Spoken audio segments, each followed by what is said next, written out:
It was as though a thick fog had lifted from the village.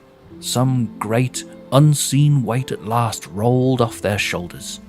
The wild fits that once gripped men in the fields now pass like summer rain, leaving only weariness behind. Those who had stared hollow-eyed into nothingness blinked and seemed to wake, as if returned from a faraway place. In the lanes, children no longer shrieked in terror, but in play. Chasing hoops and skipping stones, their laughter a sound long absent, now sweet as bird-song at dawn. Shuttered windows were flung open to let in the sweet scent of sunshine. The air was warm and the people could breathe.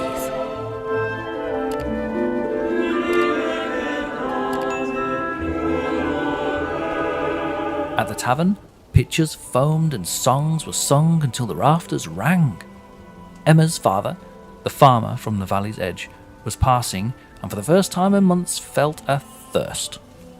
The thirst began as a pause at the door, a moment's rest after toil.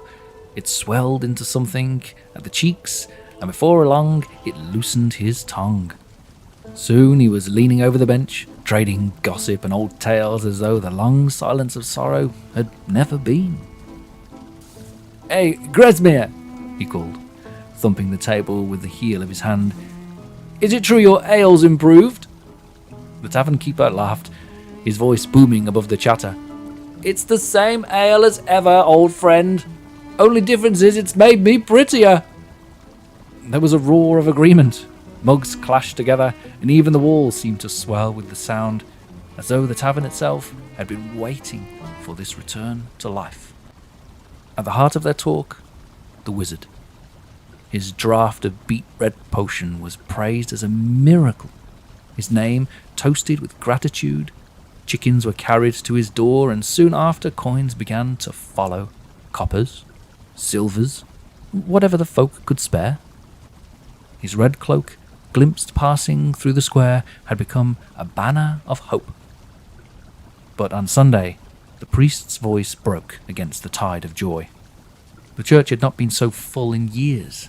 Folk pressed shoulder to shoulder, hopefulness in their eyes. Surely this brush with madness had been a test, which by all regards they'd passed.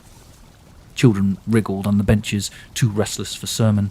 Their mothers hushed them with stern smiles. From the pulpit, the old man's words cut sharp and fevered. "See how the offering box of the Red One swells fatter than God's own tithe? Do you not see? The devil fattens himself on your gifts, while the altar of the Lord's grows bare." His voice cracked like a whip, echoing off stone and timber. For a moment the congregation stirred, glancing sidelong at one another. Emma clutched her rosary tighter. Arne shifted uneasily on the pew. Someone chuckled, others shaking their heads. Aye, the priest had always been half mad, railing against shadows no one else could see, but there were others whispering behind their hands, uneasy, for the old man's words struck closer to truth than they had wished to admit. He slammed his hand upon the pulpit. The cracking echoed like thunder. His eyes, bloodshot and wide, swept over the congregation as though searching for traitors among them. "Have you marked it? The hens lay eggs larger than a man's fist, yet the grain dwindles in the store. Ale flows like a river, yet your wells grow dry. This plenty is not of heaven, it is stolen from you, bought with your very souls." A murmur rippled through the pews. Some turned their heads uneasy while others smirked at his frenzy. "Do you not wonder," he cried, "why the Red One asks no price at the first? A charm here, a cure there, always smiling, always giving. Aye, he gives, but so does the fisherman to the worm on the hook. And soon enough you will find yourselves wriggling, dangling, gasping in the jaws of hell itself." His thin frame shook, spittle flecked his beard. He clutched the Bible to his chest as though it were a shield. "Mark me well," he bellowed. "The mist that clouded your mind was but the first veil. When the second falls, you shall not wake, but wander as cattle to be slaughtered, and the Red One will feast, aye, feast upon your children's laughter."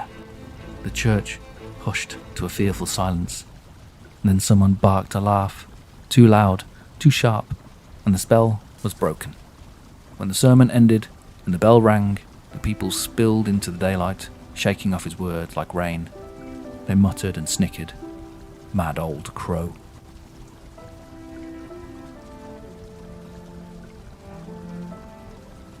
Emma's father, a farmer bound by ritual and duty, hitched his ox and loaded the cart with sacks of grain. The morning air was sharp, the kind that stiffened the hands but cleared the head. He hummed a harvest hymn as he trudged the familiar path, each verse a comfort, each wheel turn a reminder that order had returned to the valley. But when he swung the heavy storehouse doors open, the hymn dried in his throat. The place was alive with wings and clamour. Hens clamoured over one another in a frenzy, feathers drifting like snow, beaks buried deep in the mountain of wheat.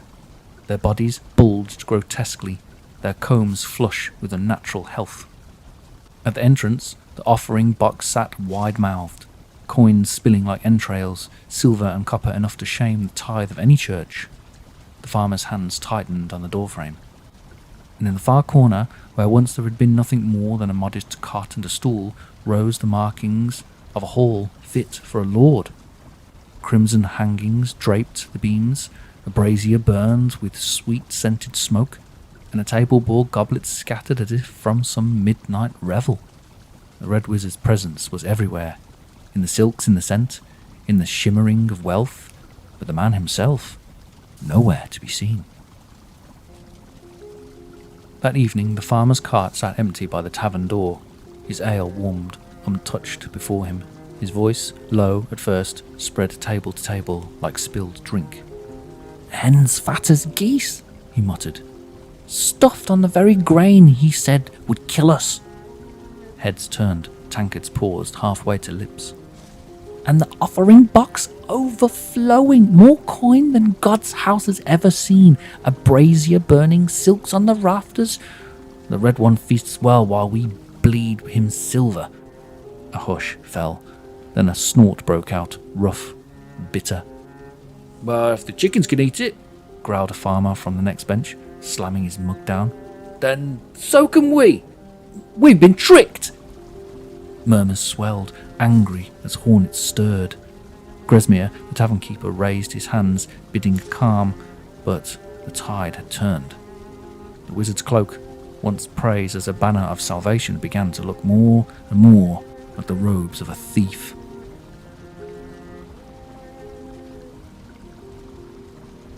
That Sunday Mass, the air inside the church was close. Villagers huddled in their seats, their faces wan, their eyes hollowed by sleepless nights.